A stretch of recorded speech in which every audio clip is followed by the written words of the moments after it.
దివ్యాత్మ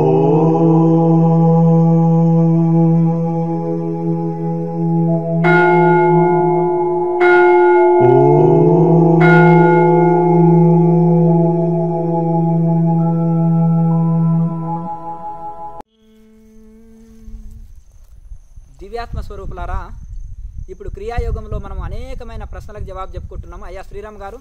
స్వామీజీ నమస్కారం. నమస్కారం అండి. స్వామీజీ, ఇంట్లో అందరు క్రియ చేయవచ్చునా? చేయొచ్చండి. ఇంట్లో అందరూ ఇప్పుడు ఎందుకంటే 10 ఏళ్ల వయసు నుంచి 90 ఏళ్ల వృద్ధుల వరకు స్త్రీలు పురుషులు అందరూ ఇంట్లో వాళ్ళందరూ కూడా చేయొచ్చు. ధ్యాన కుటుంబం, ధన్య కుటుంబం అందరూ సాధన చేసుకోవచ్చు. ప్రతి ఒక్కరు మనిషి అయిన వాళ్ళు, ఆహారం తినేవాళ్ళు ప్రతి ఒక్కరు చేయొచ్చు. నిరాహార యోగులే సాధన చేస్తున్నారు. శ్వాస ఉన్నంత వరకు సాధన చేయాలి. శ్వాస లయమైతే సమాధి కలుగుతుంది. శ్వాస లేకుంటే ఒకటి మరణం, ఒకటి శ్వాస లేకుంటే సమాధి ఒకటి. ఈ 2 రకాలు. ఈ యొక్క శవంలో శ్వాస ఉండదు, శవం సాధన అక్కర్లేదు. కానీ ఈ యొక్క శ్వాస ఉన్నంత వరకు మనము సాధన చేయాలి. శ్వాస లయం అయితే సమాధి కలుగుతుంది. కనుక ఎంతవరకు భోజనం చేస్తామో అప్పటి వరకు సాధన విడవరాదు. అంటే అట్లా అనమాట. ఎందుకంటే మనం భూమి మీదకి వచ్చి భోజనం చేసినప్పుడు సాధన కూడా చేయాలి. ప్రతి ఒక్కరు సాధన చేయాలి. ప్రతి ఒక్కరు ఎవరి ఆఖరికి వాళ్ళే తినాలి, ఎవరి మోక్షానికి వాళ్ళే సాధన చేసుకోవాలి. స్వామీజీ, మరి సాధన ఎంతకాలం చేయాలి? అయితే ఇప్పుడు పీజీ పిహెచ్డి ఎప్పుడు పూర్తి అవుతుంది, లేకపోతే ఎప్పుడు ఉద్యోగం వస్తుంది, ఇక నేను ఎంతకాలం చదవాలి విద్యార్థి అన్నట్టుగా ఉంటుందండి. నేను ఎంతకాలం చదవాలంటే ఒక పీజీ పిహెచ్డి పూర్తి చేస్తే ఒక కోర్సు పూర్తి అవుతుంది. స్టార్టింగ్ ఉంటే ఎండింగ్ ఉంటుంది, ప్రారంభం ఉంటే ముగింపు ఉంటుంది. అలాగే ఈ సాధనలో ఇప్పుడు అష్టాంగ యోగం ఉంటుంది. మొదలు నియమాలే ఉంటాయి. చక్కగా యమనియమాలు పాటిస్తూ తర్వాత ప్రత్యాహార, ఇప్పుడు యమనియమ, ఆసన, ప్రాణాయామ, ప్రత్యాహార, ధారణ, ధ్యాన, సమాధి వరకు ఉంటాయి కదా. అదే అట్లాగే ఇన్ని లెవెల్స్ అండి. ఇందులో కూడా చక్కగా మనము ప్రారంభం నుంచి ముగించే వరకు చక్కగా మనం సాధన చేస్తూ ఉంటే నిర్వికల్ప సమాధి అందుకున్నంత వరకు కూడా సాధన చేయాలండి. అది అందుకున్న తర్వాత సాధన పూర్తి అవుతుంది. ఎన్లైటైన్మెంట్ పొందుతాము, ఆత్మ సాక్షాత్కారం పొందుతాము, అన్నిట్లో మననే చూసుకోగలుగుతాము, మనకు ఆత్మజ్ఞానం కలుగుతుంది. దాంతో సాధన పూర్తి అవుతుంది. నది ఎంతవరకు ప్రయాణం చేయాలంటే సముద్రంలో కలిసేంత వరకు కూడా, మనం కూడా ఎంతవరకు సాధన చేయాలంటే నిర్వికల్ప సమాధి అందుకున్నంత వరకు కూడా సాధన చేయాలి. దానితో సాధన పూర్తి అవుతుంది. స్వామీజీ, సెలవు రోజుల్లో రోజంతా సాధన ఎందుకు చేయాలి? చేయాలండి. ఎందుకంటే ఇప్పుడు రోజు అంటే ఉదయం గంట, సాయంత్రం గంట ఏదో అడావిడిగా మనకు సమయం లేకనో తీరకనో చేస్తుంటాం కదా. సెలవు దినాల్లో ఏముండవు కదా, వట్టి వ్యవహారాలు తగులుకునే బదులు దానికంటే ఈ సాధనకి చేస్తే మనము సద్వినియోగం చేసుకుంటాం కదా సమయాన్ని. అలా చేయడం వలన కూడా ఒక అఖండమైన దివ్యశక్తి సంప్రాప్తం అవుతుంది. సాధనలో ఒక స్థితికి అందుకుంటాము. అఖండ మౌన ధ్యానాల్లోనే ఒక స్థితికి అందుకుంటామండి. మేము చిన్నప్పటి సంది ఉదయం గంట, సాయంత్రం గంట చేసినాం 10 సంవత్సరాలు. కానీ తర్వాత 3 సంవత్సరాలు అఖండంగా గేట్లు వేసుకొని 24 గంటలు చేసే సాధనలో ఒక దివ్యశక్తి సంప్రాప్తం అవుతుంది. అది స్వయంగా నేను అనుభవం పొందినాను. ఎందుకంటే నాన్ స్టాప్గా చేసే సాధనలో రిజల్ట్ రాకెట్ స్పీడ్తో ఉంటాయి. మనము గంట చేసే వరకు కాకుండా నాన్ స్టాప్గా అట్లాగే కూర్చొని ఉండే సాధనలో, రోజసంతం కూర్చునే సాధనలో అద్భుతమైన రిజల్ట్ ఉంటుంది. కనుక అఖండ మౌన ధ్యానం అనేది చాలా అద్భుతంగా సహాయం చేస్తుంటుంది సాధనలో ఆత్మజ్ఞానానికి. స్వామీజీ, సాధన ఎంత చేసినా కూడా దుఃఖాలు తొలగుతలేవు, ఎందుకు? అది ప్రారంభవశాత్తున వస్తుంటాయి, వాటిని పట్టించుకోవద్దు. రమణ మహర్షికి తప్పినాయ, రామకృష్ణ పరమహంస, మలయాళ స్వామి, వివేకానంద స్వామి కూడా చివరి దేశంలో ఎన్నో ఒకటేసారి 10 రోగాలు అటాక్ చేసినాయి. అట్లా ఇవన్నీ ప్రారంభం వదిలేసేయాలి. ప్రారంభం అనేది మనము మన చేతుల్లో లేదు. అది వదిలిన బాణం లాంటిది. ఇంకా అది మన చేతుల్లో లేదు. ఇప్పుడు వదిలే బాణం మన చేతిలో ఉంటుంది. ఇప్పుడు చేయగలిగిన కర్మ మన చేతిలో ఉంటుంది. అది దాన్ని చక్కగా మనము లక్ష్యంలో కొట్టవచ్చును కదా. గతాన్ని మనం ఆనందంగా అనుభవించాలి. ఇప్పుడు కొత్తగా కర్మని సృష్టించుకోవద్దు. అది ఎవరికి తప్పదు. యోగికి, భోగికి, సాధకుడు కాని వాడికి అంత ప్రారంభం ప్రతి ఒక్కరికి ఉంటుంది. కాకపోతే యోగికి వాటికి ఎట్లుంటుందంటే నా ప్రారంధము, నా కర్మ, నా గ్రహచారం అని బాధపడడు. అది పట్టించుకోడు. అది ఏ జన్మలో రుణము తీరిపోతుంటుందని ఆనందంగా ఉంటాడు. కడుపులో నొప్పి మత్తు ఇంజెక్షన్ ఇచ్చిన వాడికి కడుపులో నొప్పి బాధ తెలియనట్టుగా ఆత్మజ్ఞానములో బ్రహ్మానందములో ఓలలాడుతున్న యోగికి ప్రారంధము తెలియదు. ఇంతవరకే చెప్పుకున్నాం. సూర్యుడి ముందర దీపం యొక్క ప్రభావం చూపెట్టలేదు. ఆత్మజ్ఞానులకు ప్రారంధం అనేది ప్రభావం చూపెట్టలేదు. ఉండి లేనిదే. స్వామీజీ, క్రియను మధ్యలో ఎందుకు విడవరాదు?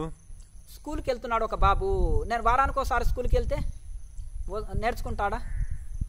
1, 4, 5 చదువుతున్నాడు. 4 రోజులకు ఒకసారి పోతే పాఠాలు తప్పిపోతాయి కదా, లెసన్స్ తప్పిపోతాయి. తనకు అర్థం కాదు, ముందుకెళ్ళలేడు.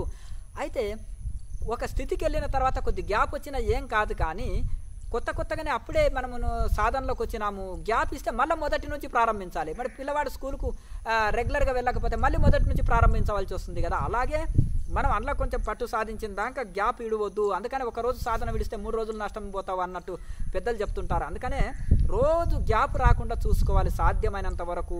ఎంత అడావిడిగా ఉన్నా కొన్ని ప్రాణాయామాలను చేసి కొంత ధ్యానమన్నా చేయాలి అని దాని యొక్క అర్థము. ఎట్టు పరిస్థితుల్లో గ్యాప్ రాకుండా చూసుకున్న వాళ్ళను కొత్త వాళ్ళు ఒక టైం టేబుల్ ఏర్పాటు చేసుకోవాలి. దినచర్యగా మన జీవితంలో ఒక భాగం అయిపోవాలి. స్నానం చేయడం, బ్రష్ చేయడం ఇవన్నీ ఒక దినచర్య కదా, తినడం ఒక దినచర్య కదా, ఇది కూడా సాధన కూడా ఒక దినచర్యగా మారిపోవాలి. నశ్రేయ నియమం వినా, నియమం లేనిది శ్రేయస్సు లేదు. మనం ఒక జీవితాన్ని ఒక ప్లాన్గా చేసుకొని ఒక దినచర్యగా చేసుకుంటే మనకు తప్పకుండా సమయం చిక్కుతుంది. సమయం లేదు అంటే 100 పనులు పక్కకెట్టి కూడా మనం భోజనం చేస్తాము, 1,00,000 పనులు పక్కకెట్టి కూడా సాధన చేయాలి. రేపటి ప్లాన్లు సాధనలో ప్లాన్ గీసుకోకుండా ఒక మనం ఏం చేయాలనేది దినచర్య రాసి పక్కకెట్టుకొని సాధన చేసిన తర్వాత ఆ పనుల్ని మనం ముగించుకోవాలి. ఇక్కడ ప్లాన్లు గీయరాదు, తానై చేయాలి. గ్యాప్ రాకుండా చూసుకోవాలి. సాధనలో రెగ్యులర్గా మనకు అన్ని వ్యర్థ పనులని వ్యర్థ చేష్టల్ని కట్టిపడేసి అవి తీసివేసేస్తే సమయం కావలసినంత చిక్కుతుంటుంది. సమయాన్ని సాధనకే కేటాయించుకోండి. ఇది మోక్షాన్ని ఇచ్చేది, ఆరోగ్యాన్ని ఇచ్చేది, శాంతినిచ్చేది, మేలు చేసేది. భౌతిక వ్యవహారాలు చాలా మటుకు దుఃఖాన్ని కలిగించేటివి. అవి ఎందుకు మానుకోకూడదు? ఆ వ్యర్థ పనుల్ని మానుకొని మంచి సమయానికి మనం దీనికి బయటి వ్యవహారాలకు, కొన్ని అనవసరమైన వ్యవహారాలకు సమయం ఇస్తే వృధా అవుతుంది, నష్టపోతాము. ఈ సాధనకి మనం సమయం ఇస్తే మనము సద్వినియోగం అవుతుంది సమయము, మనకు గొప్ప మేలు కూడా పొందుతాము అని బాగా ఇట్లా విచారణ చేసి మనము సమయాన్ని కేటాయించుకోవాలి. గురుగారు, సాధన ఎందుకు కష్టంగా తోస్తుంది? ఇష్టం లేకుంటే కష్టంగా తోస్తుంది. ఒకటి శరీరం రోగిష్టి శరీరం అయితే కష్టంగా తోస్తుంది. కొన్ని ఆహార నియమాలు పాటించకపోతే కష్టంగా తోస్తుంది. ఏదైనా ఇష్టమైన పని కష్టం కాదండి. కొంతమంది యువకులు కూడా చేయలేకపోతారు, కొంతమంది వృద్ధులు కూడా చేస్తారు. అంటే ఇష్టమైన పని కష్టం కాదు. కొంతమంది చేయవలసిన శక్తి, యుక్తి, మేధస్సు అంత ఉండి కూడా వాళ్ళకి కష్టంగా తోస్తుంది, ఇంట్రెస్ట్ ఉండదు. కొంతమంది అంత శక్తి లేకున్నా, అంత యుక్తి లేకున్నా కానీ అది చేయడానికి కొంత కష్టంగా అయినా సరే చేస్తారు. అయితే కుందేలైనప్పటికీ కూడా వడివడిగా ఉరికి అది ఒక దగ్గర పోయి నిద్రపోయిందంట. తాబేలైనా స్లోగా నడిచి గమ్యాన్ని చేరుకున్నదంట. అట్లాగే కొంతమంది స్లోగా అయినా విడవకుండా చేయడం వలన గమ్యాన్ని చేరుకుంటారు. కొంతమంది స్పీడ్ చేయగలిగి కూడా చేయకుండా నిద్రపోవడం వలన, తమో గుణం ఉండడం వలన ముందుకు వెళ్ళలేకపోతారు. కనుక మనకు వైరాగ్యము కొరత ఉండి, ప్రపంచ ఆకర్షణ ఉండి, లేకపోతే ఈ యొక్క దీని వలన మనకు కష్టంగా తోస్తుంటుంది. మంచి శ్రద్ధ, మంచి వైరాగ్యము, మంచి ఇది ఉండాలి. కొంతమంది యువకులు పుట్టుకతో వృద్ధులు అంటారు. ఉత్సాహం, సాహసము, ధైర్యము, శక్తి, పరాక్రమము ఈ అన్ని గొప్ప చక్రవర్తులకు, ప్రపంచంలో విజయం సాధించిన మహాత్ములకు అందరికీ ఉన్నాయండి. మనం విజయం సాధించాలంటే, ఏదో ఒకటి సాధించాలని కసి ఉన్న వాళ్ళకి ఇవన్నీ ఉండాలి. బుద్ధి, శక్తి ఇవన్నీ ఉండాలి అన్నమాట. ఆ విధంగా సాహసం, బుద్ధి, శక్తి, పరాక్రమము ఇవన్నీ కూడా మనం సాధన లక్ష్యంలో మనము ఉపయోగించుకోవాలి, వినియోగించుకోవాలి. బ్రహ్మాస్త్రాల్లాగా వీటిని వినియోగించుకోవాలి. వీటి ద్వారా మనం గొప్ప విజయాలు సాధించగలుగుతాము. కనుక మనము ఎందుకు మనసు బద్ధకంలో ఉన్నప్పుడు, మనసా ఎన్నో ఈ జన్మల్లో ఎన్నో అనుభవించినావు, ఎన్నో జన్మలు వేస్ట్ చేసినావు, ఈ జన్మని వృధా చేయకు అంటే ఇంకా మనసు వినకపోతే నేను ప్రాణాయామ శక్తి ద్వారా నిన్ను వశం చేసుకుంటా, బాగా విచారణ చేస్తే ఈ మనసు అనేది లేనిదే, నువ్వు లేనిదానివే అని బుద్ధి ద్వారా విశ్లేషణ చేసి మనసుని ప్రాణాయామ కర్మ ద్వారా వశం చేసుకొని కూడా శరీరాన్ని, మనసుని ఆధీనంలో తెచ్చుకోవాలి. శరీరం మనసు ఆధీనంలో తెచ్చుకున్నప్పుడే సాధన చక్కగా కుదురుతుంది. మంచి వైరాగ్యాన్ని కలిగాలి, మంచి విచారణ కలిగి ఉండాలి. నిరంతరం సాధన చేస్తుంటే సాధనలో ఒక తన్మయత్వ స్థితి, ఆనంద స్థితి అందుకుంటాము. ప్రపంచంలో పొందే ఆనందాల కొద్దీ సాధనలో పొందే ఆనందం ఎక్కువగా తోస్తుంది. దీనికి ఖర్చు లేదు, శ్రమ లేదు, ఫ్రీగా వచ్చే ఆనందం. కనుక ఎవరు వదులుతారు? నిజమైన రుచి ఇందులో దొరికిన తర్వాత ఈ రుచిని వదిలిపెట్టము. తాగుడు అభ్యాసం చేసుకున్నవాడు వైను ప్రాణం పోయినా వదలడు, ఎన్ని అప్పులు చేసైనా వాడు త్రాగుతాడు. శరీరం సహకరించకుండా వదలడు కదా. మరి మంచి కార్యము శరీరానికి ఎనర్జీని ఇచ్చేది, శక్తిని ఇచ్చేది, ఆనందాన్ని ఇచ్చేది, మేధస్సుని పెంచేది, ఆరోగ్యాన్ని ఇచ్చేది, ముక్తిని ఇచ్చేది ఎందుకు వదలాలి? మనము భౌతికమైన విషయాల కోసమే ఎంతో ఎన్ని సైడ్ ఎఫెక్ట్లు వచ్చినా వదలరు కొన్నిటికి బానిస అయిన వాళ్ళు. కానీ మనము ఇంత మంచిదాన్ని ఎందుకు వదలాలని విచారణతోటి మనము శ్రద్ధని పెంచుకోవాలి, సాధనని పెంచుకోవాలండి. స్వామీజీ, ఎంతకాలం సాధన చేసినా ఆత్మ సాక్షాత్కారం కలుగుతుంది? ఎంతకాలానికి కలుగుతుంది అని అంటే, ఎంతకాలానికి పీజీ పిహెచ్డి పూర్తి అవుతుంది అంటే 18 సంవత్సరాలు చేస్తే ఒక పిహెచ్డి పూర్తి చేస్తాము. అలాగే 12 సంవత్సరాలు చేస్తే ఇంటర్ పూర్తి చేస్తాము. 15 సంవత్సరాలు చదివితే డిగ్రీ పూర్తి చేస్తాము. ఒక కాలమానం ఉన్నట్టుగా.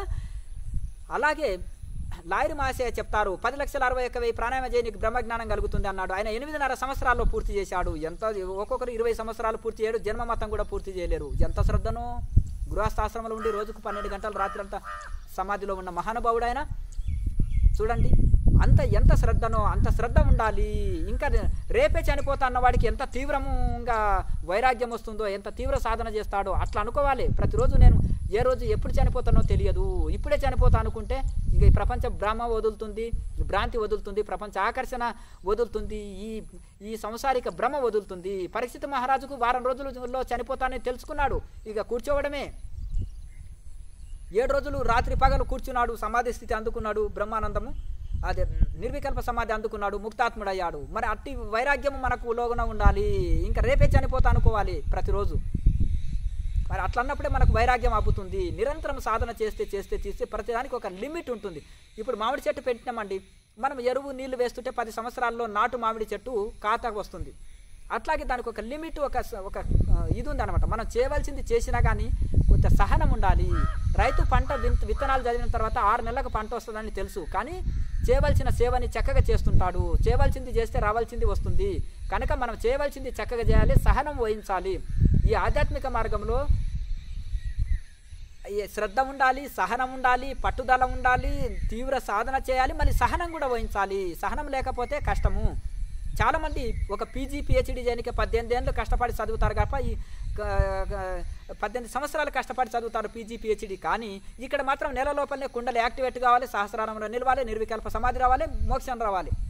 ఇంత స్పీడ్ కావాలనుకుంటారు. మరి అంత కఠోరమైన ఆహార నియమాలు, అంత కఠోరమైన నిష్ఠ, అంత కఠోరమైన సాధన కూడా చేయాలి కదా. 10 రోజులతో ఒక్క రోజు తినలేము, డిగ్రీని వారం రోజుల్లో పూర్తి చేయలేము. అట్లా అందుకనే దానికి ఒక కాలమానం ఉంటుంది కాబట్టి దానికి సహనం వహించాలి, శ్రద్ధతోటి చేయాలి, నిరంతరం చేయాలి. మనం శాస్త్రం చెప్పినట్టు, గురువులు చెప్పినట్టు శాస్త్రీయంగా చేయాలి, సాధన చెక్ చేయించుకోవాలి. మనం తీవ్రమైన వైరాగ్యము, తీవ్రమైన శ్రద్ధ కలిగి తీవ్ర నిష్ఠ చేస్తుంటే ఇంకా మిగతా వాళ్ళకంటే మందబుద్ధి ఉన్న వాళ్ళ కొద్దీ కూడా తీవ్రమైన సాధన చేసేటోళ్ళు వాళ్ళకంటే స్పీడ్గా ఫాస్ట్గా ముక్తాత్ములు పొందుతారు. లోకా సమస్త సుఖినో భవంతు. హరి ఓం తత్సత్ ఓం.